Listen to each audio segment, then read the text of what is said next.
एक बच्चे का दिमाग आखिर कैसे विकसित होता है? ये एक ऐसा सवाल है जिसने मनोविज्ञान के दो सबसे बड़े दिग्गजों जीन पियाजे और लेव वाइगोत्स्की को आमने सामने खड़ा कर दिया। और ये सिर्फ कोई एकेडमिक बहस नहीं है, ये इस बात की लड़ाई है कि हम सीखने की प्रक्रिया को असल में समझते कैसे हैं। तो इनके बीच का मुख्य टकराव क्या है? क्या एक बच्चा अकेला वैज्ञानिक है जो दुनिया की खोज खुद ब खुद करता है और अपने ज्ञान को बनाता है, या फिर वो एक सामाजिक प्रशिक्षु है जो अपनी संस्कृति और दूसरों के साथ बातचीत से ज्ञान को सोखता है? तो चलिए सबसे पहले उस थियरी को समझते हैं जो 20वीं सदी में सबसे ज्यादा छाई हुई थी और जिसके बारे में ज्यादातर लोग जानते हैं। पियाजे का मानना था कि विकास एक अंदर से बाहर की प्रक्रिया है। मतलब बच्चे अपने दम पर सीखते हैं, वो अपने अनुभवों से दुनिया को समझने की कोशिश करते हैं। उनके हिसाब से कॉग्निटिव डेवलपमेंट यानी संज्ञानात्मक विकास सीखने से पहले होता है। और अब एंट्री होती है चैलेंजर की, लेव वाइगोत्स्की। उनके काम को दशकों तक दबाकर रखा गया, लेकिन जब ये सामने आया तो इसने एक क्रांतिकारी विकल्प पेश किया। वाइगोत्स्की ने तो जैसे पूरा खेल ही पलट दिया। उन्होंने कहा कि नहीं, विकास बाहर से अंदर की प्रक्रिया है। उनके अनुसार सामाजिक शिक्षा पहले आती है और विकास उसके बाद होता है। ये पियाजे के आइडिया से बिल्कुल उल्टा था। और वाइगोत्स्की के इस बाहर से अंदर वाले आइडिया का जो सबसे जरूरी हिस्सा है वो है आंतरिकीकरण का सिद्धांत। उन्होंने इसे इन शब्दों में बहुत ही खूबसूरती से समझाया है। तो इसका मतलब क्या हुआ? चलिए एक उदाहरण से समझते हैं। सोचिए, एक बच्चा है, वो पहले अपने माता पिता के साथ बात करके खिलौने शेयर करना सीखता है। ये हो गया सामाजिक स्तर। फिर धीरे धीरे वो इस बातचीत को अपने अंदर उतार लेता है और ये उसकी अपनी सोच का हिस्सा बन जाता है। और फिर वो बिना किसी के कहे भी दूसरों के साथ चीजें शेयर करने लगता है।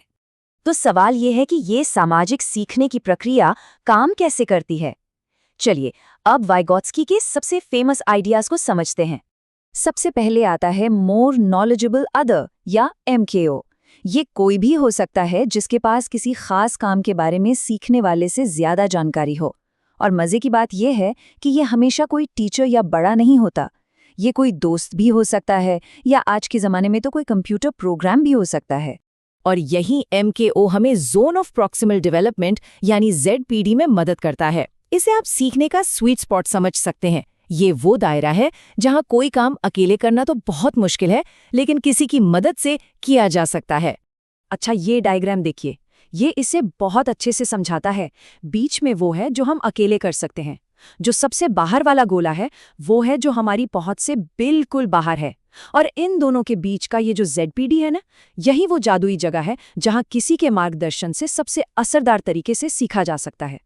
चलिए अब आते हैं उस पॉइंट पर जहां इन दोनों थिंकर्स के बीच सबसे बड़ा टकराव था, और वो था भाषा का रोल और उसका मकसद।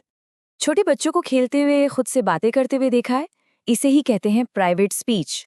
और पियाजे और वाइगोत्स्की दोनों ने इसे बिल्कुल अलग अलग नजरिए से देखा। इस स्लाइड में आप इनके नजरिए का सीधा सीधा फर्क देख सकते हैं। देखिए, पियाजे के लिए प्राइवेट स्पीच का कोई खास मतलब नहीं था, ये बस एक बचपना था जो टाइम के साथ चला जाता है। लेकिन वाइगोत्स्की के लिए ये तो खुद को गाइड करने का एक बहुत जरूरी टूल था, जो आगे चलकर हमारी अंदरूनी सोच बन जाता है। हर पहलू पर उनके विचार एकदम अलग थे। तो बॉटम लाइन क्या है? पियाजे के लिए बच्चों का खुद से बड़बड़ाना उनकी अपरिपक्वता का साइन था, एक ऐसी आदत जो बड़े होने पर खत्म हो जाती है। पर वाइगोत्स्की के लिए ये एक क्रांतिकारी प्रोसेस था।